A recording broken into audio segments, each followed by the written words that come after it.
एक चिड़िया और उड़ी है 12वीं के विद्यार्थियों के बेहतर भविष्य की उड़ान लिए।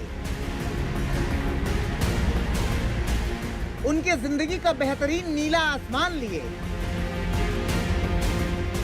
शानदार करियर बनाने का अरमान लिए।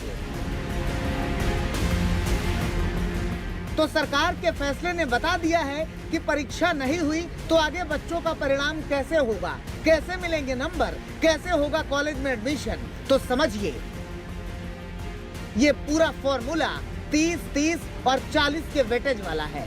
पहले 30% 10वीं के परिणाम तय करेंगे।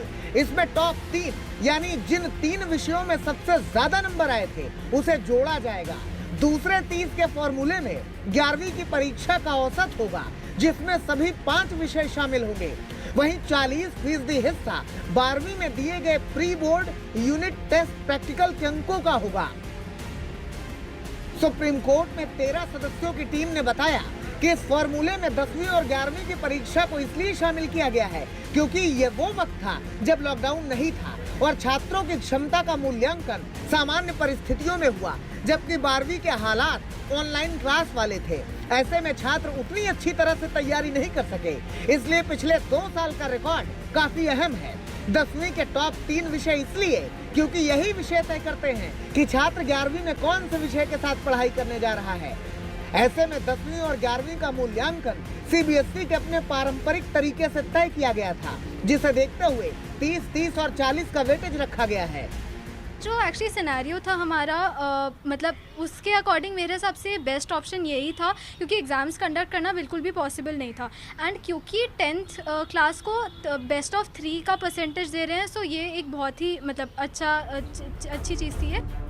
अब सवाल ये है कि क्या 10वीं और 12वीं के बोर्ड की तैयारी छात्र एक जैसे तरीके से करते हैं? क्या 11वीं की परीक्षा और 12वीं की बोर्ड परीक्षा की तैयारियों में कोई खास अंतर नहीं होता?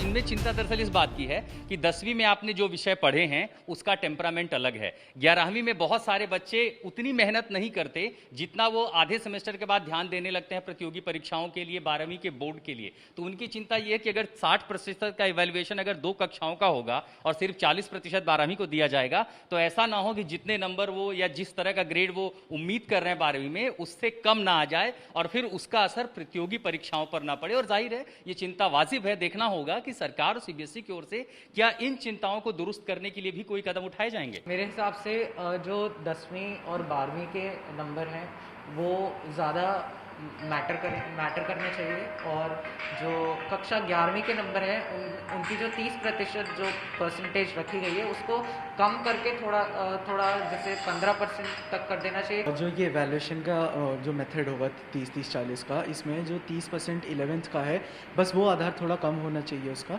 ये सब कुछ हमारे लिए नया था, तो 12वीं के हिसाब से ही हमारा ज़्यादा वेटेज देना चाहिए। कई बार ऐसा होता है, हमें सब लोग कॉम्पिटिटिव नहीं सोचते हैं। कई बच्चे ऐसे भी होते हैं जो 12वीं में शुरू से जुटकर डीयू या कोई भी अच्छे कॉलेज में एडमिशन लेना चाहते हैं, तो उनके लिए सिर्फ और सिर्फ 12वीं इंपॉर्टेंट होती है, ना कि 11वीं। 12th का जो भी क्राइटेरिया आता है इवैल्यूएशन का, सीबीएसई मुझे उम्मीद है कि वो बिल्कुल एक फेयर क्राइटेरिया निकालेगी जिसमें ज़्यादा बच्चों का नुकसान नहीं होगा। पहली बात तो हमें सीबीएसई पे पूरा भरोसा है, जो वो कह रहे कि हमारे लिए अच्छा ही होगा, और उनको एक नतीजे पे आना था, ये नतीजा है तो ये हमारे लिए अच्छा ही होगा। सीबीएसई ने 12वीं के नतीजे जारी करने के लिए बाकायदा कैलेंडर जारी कर दिया है।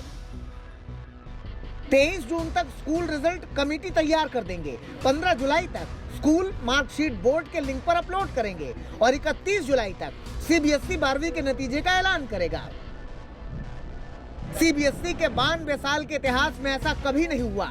इस फॉर्मूले के 2 पहलू हैं जो 10वीं और 11वीं के रिजल्ट पर आधारित हैं। यानी जिन बच्चों के नंबर अच्छे आए उनकी तो चांदी वाली चिड़िया उड़ी, लेकिन जिनके नंबर अच्छे नहीं थे, उन्होंने आगे की तैयारी अच्छी कर रखी थी, उनको ये फॉर्मूला समझ में नहीं आ रहा। हालांकि सरकार ने इसके लिए एक और विकल्प दिया है कि अगर छात्र अपने रिजल्ट से संतुष्ट नहीं है तो वो फिजिकली परीक्षा दे सकते हैं। इसके लिए ऑनलाइन रजिस्ट्रेशन शुरू किया जाएगा।